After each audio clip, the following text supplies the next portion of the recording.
the core of this deck is the ramp package, the card draw package, the like interaction package, and the top end, the finishes. And that's basically the whole deck.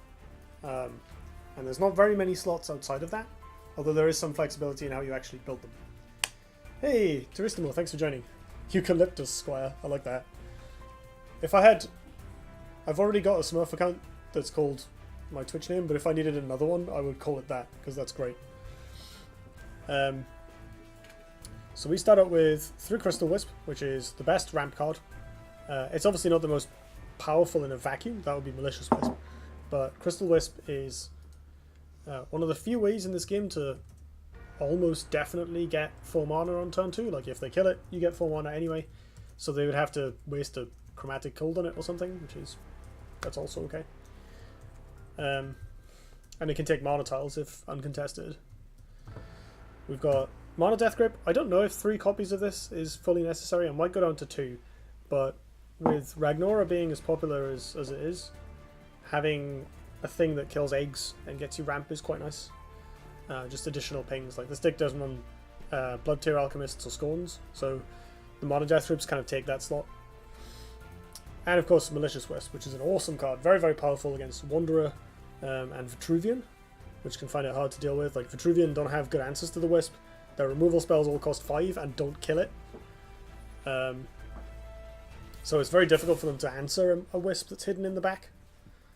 So this card is quite good, and then becomes very, very good in certain matchups. Against Songhai, obviously it gets worse because Phoenix Fire is a really clean answer to it, but even then it can take them off for a turn, and if you're getting some value out of that extra turn, then that can be good. We need a card draw package. I see a lot of ramp lists that don't have any card draw, and I think that's like wrong. In as wrong as you can be in a deck building decision. So card draw is very, very important. It allows you to play all these cards that don't replace themselves, that don't trade for your opponent's cards like Crystal Wisp, and fragile things like Malicious Wisp. And then still have gas on the tank at the end, right? Like, sometimes your game plan is just to use your replaces to try and find Ice Age, Winter's Wake, and nothing else. But if you end up having to play 2 cards in one turn to try and stay alive, you fall behind massively and really struggle. So card draw is very valuable for keeping up with that. Sojourner I found is the best because she's asymmetrical, cheap, and digs you through your deck. As opposed to something like Ulquion, which gives you a card advantage but doesn't necessarily help you find the pieces that you need. And then Spelljammer, who draws very reliably but obviously draws your opponent cards as well, which is a bit of a downside. So this deck is mostly mid-rangey controlling, so you kind of want the one-sided draws instead. Then we need the payoffs. So we've got this bunch of bombs up here. We've got 3 copies of Jax Truesight. Jax is absolutely amazing. He's very good against a lot of prominent decks right now. He's good against Fault and Eggmark because they don't really have much AoE. He's pretty good against Wanderer because they only have specific answers to him. And the card is just generically powerful, like in any meta, especially if you play it with Kinetic Surge. So people sometimes say, oh, why use Kara? Why not use Faye? Why not use Ailena? Obviously those generals have their strengths, but this deck, I should mention now, is designed around Kara, very specifically. And I think Kara is the best for ramp decks because she plays with Jax and Embla so well. So Jax is very soft to Blistering Storm, right? And Crater and cards like that, which see a lot of play right now. Jax Kinetic Surge is only really soft to like Tempest and then hard AoE like Plasma Storm. There aren't really neutral cards that deal with it. And obviously it costs 7, but you can get there more quickly because you have all these ramp spells. Skipping Pandora for a moment, Embla is also incredible with Kinetic Surge. A Surged Embla, if you get all the walls and only just 1 Blazing Spine, say, it's 19 damage next turn. So it just kills your opponent by itself. You can't always get every wall, but you also sometimes get extra Blazing Spines to make up for it, so the amount of damage this card can pour into play is ridiculous, and obviously very rapidly makes up for like a series of Warbird activations throughout the game. The reason to want Kara is, although her BVS is slower and more conditional than Warbird, it makes your creatures tougher, as well as obviously hit harder, it has combo potential. Bye, honey. Oh, I'll be back in a sec, bitches. Okay. So there's lots of small synergies. Sunset Paragon becoming 3 health is great. Right? Anyone who's played Wanderer with this card will know that it being a 4/3 is actually quite annoying. Making Malicious Wisp bigger so it doesn't die to Phoenix Fire, that's quite nice. Making your 2-drops a bit less useless in the late game. Again, similar to Wanderer. Making Sojourner a 2/6, that's really good. We've got Thunderhorn as well, which I'll come to in a sec. So all of these top end cards are chosen to synergize with Kara, not just for the bonus damage, but also because she makes them survive things. So in Embla's case, it's mostly for the damage output, but the walls being, the walls not dying to Scorn, or other pings like the 1/3s not dying to 2 damage AoE. There's even Embla herself being a 6/6 is quite nice, because the 6/6 rumbles pretty well. But Jax and Pandora gain a ton of survivability because Jax doesn't die to Scorn and Pandora survives Plasma Storm. Like a Pandora with +1/+1 is a ridiculous amount of pressure, because there's very, very few ways in the game to efficiently answer it. Like, there's Blood of Air on the Pandora, and then hit the token and then attack the token, but that's basically it. If your opponent has to dispel it, or Aspect of the Ravager it, or something like that, you've still profited by, whatever body is left behind, and the token. Hey, Spamanoob. Good to see you. So, Pandora has long since been very weak to Plasma Storm, but when you remove that weakness, she becomes very, very frightening, and obviously a 4/11 that poops out 4/4s is really nothing to sniff at. The rest of the deck is then the interaction package. So we've got 2-drops that help us take board, tick mana tiles, which are obviously more ramp, and they heal us. So one of the best things you can do in Duelist is have your 2-drops be useful later in the game. A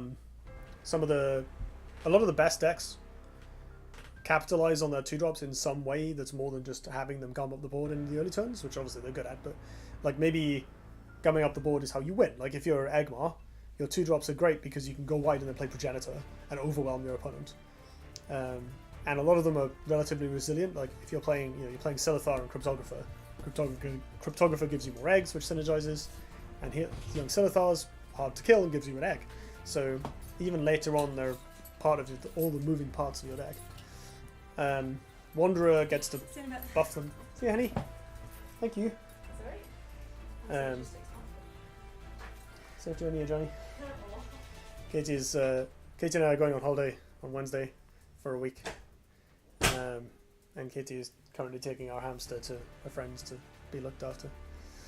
2-drops. So if you have, say, Wanderer, all your 2-drops are bigger, and they now actually take up a decent amount of board space, like an Azure Herald with +1/+1. A 2/5 is a decent amount of health, right? That body blocks really well, takes 3 general hits to kill it while it hits them for 2 as well, survives Mercantile Warbeast, all this stuff. So we get a little bit of that because we obviously have Kinetic Surge, but we're choosing healing because the number one thing this deck is going to need as it goes along is healing. And we need 2-drops, we may as well use the ones that heal us so we can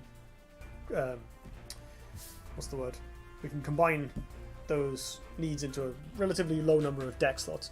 I don't know if 9 2-drops is all you need. Like, you might be able to cut a healing Mystic, but I'm not sure. And then we have removal. Obviously, you got to kill stuff. Killing stuff is great. And our removal tends towards the high end of the mana curve, so we're not playing any of the cheap aspects. We are playing Aspect of Shimzar because we're playing Thunderhorn. So this combo got, both of these cards got nerfed. This combo now costs 7 mana, which is a ton.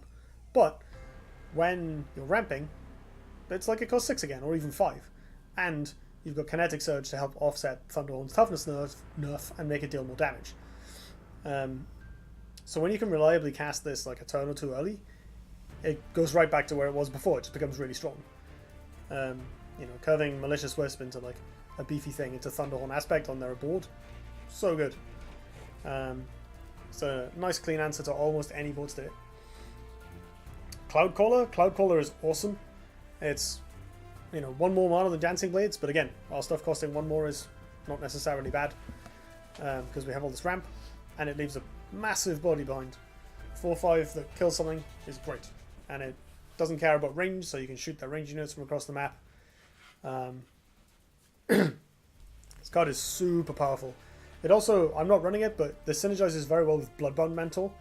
I have tried that, and it is spicy. But expensive. Like, you generally need to stick the Mantle, but spicy. And then we have Sunset Paragon, which is pretty handy in this Age of Wanderer, and gives us a bit more AoE to go with the Thunderhorn. So, Paragon is great because it can kill one big thing, or it can kill lots of medium-sized things, and either feels great. And of course, sometimes you get to kill multiple big things, and that's fantastic. You just win. And then we have a Lightbender.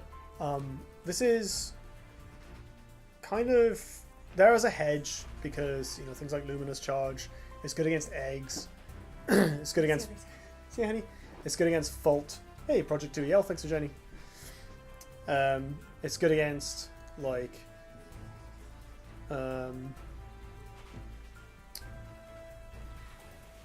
Arcanists, or I was going to say something more relevant than that and I lost my train of thought. Yeah, Lightbender's pretty good, and it synergizes with Wisps. Speaking of which, there's one card we haven't covered, which is this Aspect of Ego.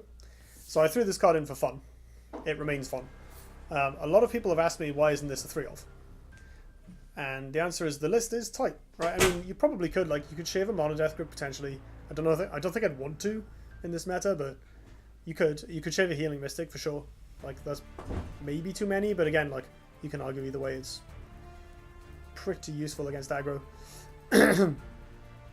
But Aspect of Ego is a niche card, right? Like, its best use is transforming Malicious Wisps into other 4-drops, but it drops off rapidly after that. Like, Jack's Aspect of Ego is not actually that good. Nor is Sunset Paragon Aspect. Like, you're spending 6 mana and 2 cards, which, you know, this deck can spend the 6 mana, but 2 cards is actually a problem. Even if you get to kill something and play something else, you're trying to line up these combos, which pressures your replaces a bit more, pressures your timing. So running multiples of these would clog up your hand with them a lot, and you'd need even more card draw to offset it. So I think there's definitely a deck that plays 3 of these and 3 Spelljammers, and then, you know, a bunch of other draw. Oh, Project 2EL resubscribed with Twitch Prime. Thank you so much. 2 months in a row. Thank you so much. Just a thought, it's useful-ish versus Dispel. It's useful if you have a minion that is only good because it had an ability, but like, suppose you have a ranged unit, and they Dispel it with a Chromatic Cold. You could aspect it to make it into something else, but then it's far away. So it's okay. It's also good. It's better as a Dispel.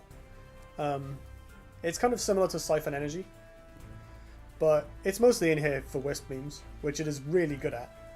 I once played a Wisp on an empty board and then transmuted it into Wasteland Wraith.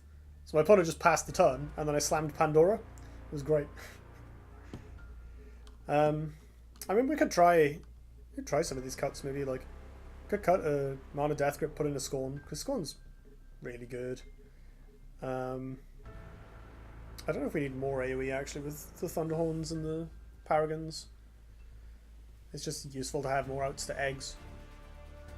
And we could cut a Healing Mystic, and that would leave us with 2 slots, which I'd probably want something. I'd probably want like 1 more piece of card advantage, and then like, is there something that can be payoff and early play? Wisp is very annoying. I agree. Wisp is great. It's a very, very frustrating card to play against. Hailstone Prison. That's good on Wisps. That's really mean. I don't know. I'm kind of tempted to build this like malicious Wisp dot deck now with Spelljammers. Let's try that in a bit. Could play Ruby Rifter. Actually. Hey, Atheist Mantis, thanks for joining. Using it on Jack's primary to get effectively 2 6-mana minion effects. Like, I think I've had the opportunity to do that and just decided not to. Like, I'd rather play my Jacks a turn earlier. But I can definitely see that happening. I mean, playing Jacks in... it's like playing it with Strategos, but you get the best of both worlds, where you get to keep the little ranged units instead of turning them into fizzes all over. But you still get the massive fatty that Main Jax turns into.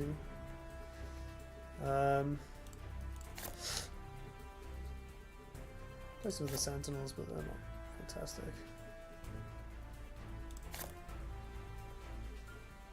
Wailing Overdrive. Oh, I have another Cloud Caller. I might just jam that in. To be honest, this card is so good. It's really impressed me. Yeah, let's just put a third copy of Cloud Caller in. That'll do.